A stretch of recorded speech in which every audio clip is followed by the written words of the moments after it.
Oh, you're right. I'm out of time. That's it.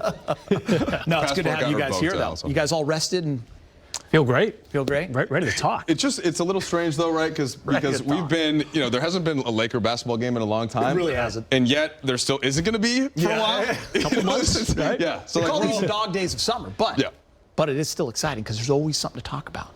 Well, when it comes to Lakers. Let's get into it. What's next for Russell Westbrook and the Lakers is the biggest question of the offseason. And while Russ's future remains uncertain, Shams recently reported that the Jazz, Knicks, and Pacers have all expressed interest in acquiring the 9-time All-Star along with draft capital from the Lakers in any potential deal. Mike Trudell, I know you can't jump in a lot on these kind of things, but just wherever you can. Rumors are everywhere, Brez. I'll start with you. And it seems like every deal we hear about, the picks are involved, draft capital. That's going to be the big kind of jump ball. Do they give up 1 pick? Do they give up 2 picks? Obviously, they can't even touch trading a pick till 2027 and then 2029 after that. Obviously, the Lakers want to preserve that capital. Magic Johnson said pretty much as soon as the season ended that he was hearing. Obviously, he's still got some contacts over there. The Lakers don't want to give away any more future first-round draft picks. Some people in the front office felt like it had already been too many given up in the last couple of years. So can they somehow make a trade without giving up that first rounder or 2? I don't think so. That's probably why we're at a standstill right now.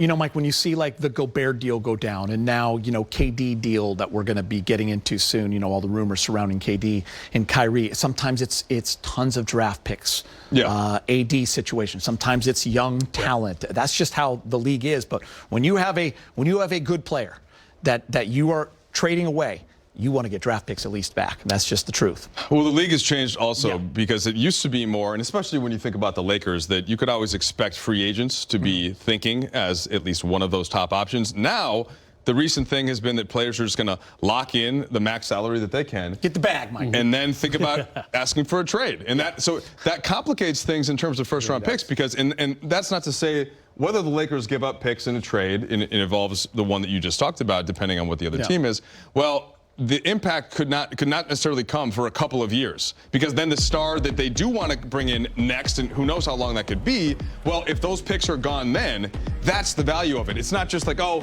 yeah, it's not worth getting a pick so you can compete this year, Geeter. It's just more complicated than that. I'm glad you brought that up because I was going to go to you next, Mike Trudell, from the franchise's point of view, because I know a lot of fans talk to you. People always are living in the moment. Who cares about the draft picks? Well, you have to, right? Because you said there's a bigger picture sometimes down the road, right?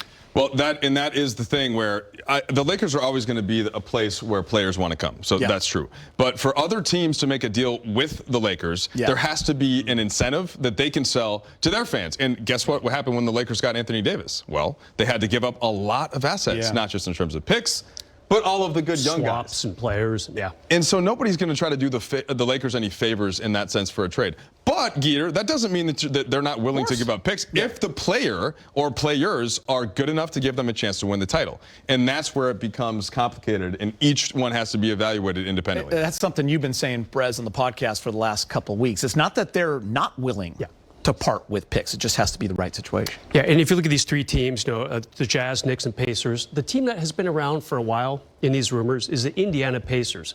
You kind of say, okay, what do they have left? They've already dealt Brogdon to the Celtics. A lot of pieces already coming and going from that franchise. I still like the Buddy Hield and Miles Turner. And why might Indiana do this? Because it saves them about $12 million in cap money over the next 2 years, if indeed they want to do that. Maybe even a little bit more, depending on who they throw into that trade to make it work for a player like Russell Westbrook. So that's a team that still makes the most sense to me, going with a clear youth movement.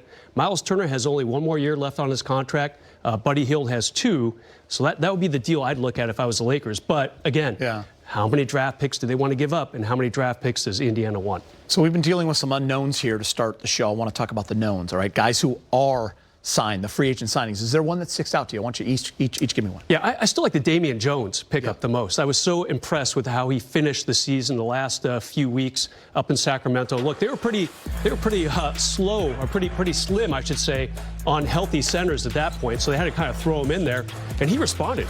He was great. The numbers there, a little low for the entire season, but in the last couple weeks, he was averaging about 18 points and 8 rebounds and almost a couple block shots a game. So he and Thomas Bryant, I assume we're going to have a little little training camp battle. That'll be one fun thing to watch. He does not have the three-point range that a Thomas Bryant has, but still a young player, has some bounce. I think he might be the opening night guy. If Has an indeed engineering degree. What's that? Engineering degree. Yeah, he's smart too. Yeah. I mean, he shows up with that T-shirt on the introduction day, Mike, for the new signees. I know you were like, what do you do with that shirt there? And he told us, went back and this guy's engineering degree. He's real school too. Yeah. Got to go to class. Who's the guy that for you, Mike? I don't know.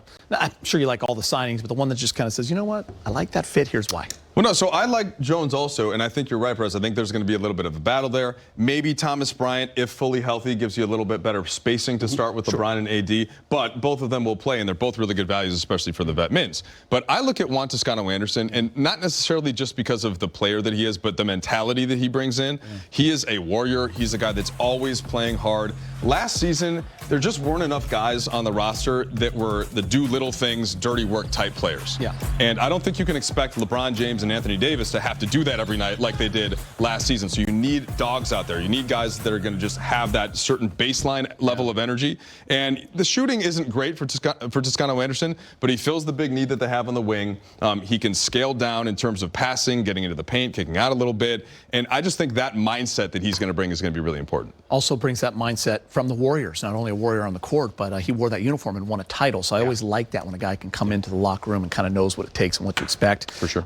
So the biggest chip that is yet to fall is Kevin Durant in every single day. But first I want to get into this. I want to show you guys the rest of the free agent signings very quick. So I kind of skipped up there. Yeah, because we do have Lonnie Walker. We got Troy Brown. Okay, you guys mentioned Thomas Bryant. That's the list right there. Some youth coming into the Laker organization, looking much different than it did last year at this time, if you guys remember. I almost said Troy Brown Jr. I am intrigued with Brown. So he's a former lottery pick. Yeah. He is only 22. He's about to turn 23. Yeah. He's a 3-and-D guy, sort of. That's what Chicago wanted him to be last year. But in Washington, he has a little bit of bounce off the dribble. He can make some plays once he gets into the paint. So I'm intrigued by him. Good size. He shot the ball well last season. So keep your eye out there. I'm going to be watching closely in training camp. All right, now we get to the biggest chip that is yet to fall. That is Kevin Durant. Now, there are some that think he will stay in Brooklyn. Every single day, it's something new in terms of the rumors. Now, Boston Celtics are involved in those talks. The Nets are asking for a lot, but they should. Like Mike said, you sign a big deal and then you demand to be traded. That puts that franchise in a really tough situation. They're not just going to give you away without getting something big time in return, Brez. What are you seeing there? Yeah, a couple things I don't love about this. He might be going to the Boston Celtics. I don't really love that because that makes them a lot stronger. Nets want Marcus Smart, as they should. Yeah, I mean, they got to get some, and maybe even Jaylen Brown as well. Well, yeah, for sure you're getting Brown. You got to get some good young talent and a lot of draft picks back. I also don't like what you just kind of said. He signed this big deal. Mike, they gave him all the money he wanted, and now he wants to leave. I don't love that you're trying to force your way out with a brand new 4-year deal about to start a couple months from now. So, where's he going to end up? The NBA still was kind of on pause, in particular, Kyrie Irving. What did the Nets do with him? Yeah. You have to wait and see what happens with KD. Here we are, a few days from August, nothing yet. Where are you, Mike, on that when people say, is he going to get moved or not? If you had to say before training camp, will KD be going to Brooklyn or will he be somewhere else? You don't have to tell me where, but just what you think. If you had to bet. Your hard-earned money that you don't want to bet. No, as of today, I still think that there probably will be a deal somewhere. Just because, otherwise, why was there such an immediate push and coming from Durant's side to do one? The destinations, though, are tricky, and you can follow what Vegas has, right, for the favorites. And, of course, it started out really heavy for the Suns. Well, that went away once Ayton was matched after Indiana made the offer sheet.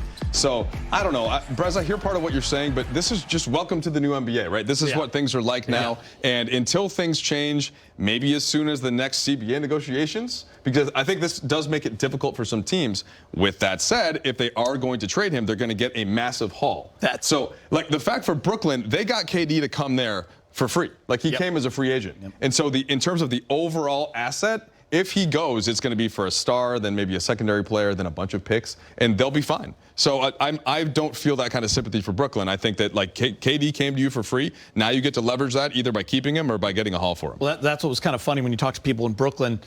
They're like, well, you want to go play with Booker and CP3. I don't think you understand. Booker's coming here if you're going there because we're not trading you there. unless we're getting that back. So that's the hard part for these franchises. Listen, Kyrie's the other piece, correct? And Shams said Kyrie intends to play out his final season with the Nets. That would make him an unrestricted free agent next year. Doesn't mean the Nets won't move him, Brez. Do you still think he's in play? I do, but in a very slow speed chase kind of way. I mean, I'm thinking maybe up till training camp, maybe even the trade deadline next year. Because, yeah, Brooklyn, they don't want to lose him for nothing next July. And right now, if he plays out his 1 year like Shams said he would, they will lose him for nothing if he does not re-sign. And it sure seems like he has also got 1 foot out the door, kind of like KD. Bottom line, though, if you're the Lakers, and obviously a lot of questions still about him and them, it's tempting to say, why should we give up draft picks now to get this guy when he can be just a free agent signing a year from now? Well, the answer is LeBron is under contract right now for 1 more year. You want to maximize that year and as many more beyond that if he does indeed re-sign with the Lakers. So you're tempted to make this move now, even if you have to throw in the draft picks. I guess the way that I'm looking at this whole thing from the Lakers standpoint is that the roster at the end of the season, to me, likely to be different from what the one is at the start of training camp. And it doesn't mean, like Brett said, whether it's in training camp or whether it's the trade deadline, the Russ and AD and LeBron combo did not work well last year. Now, we know that they did not have a lot of games. There was a very small sample size. But if Russ does start the season with the Lakers, then they can evaluate what they see in front of them. Regardless of whether that happens or not, other teams are going to be different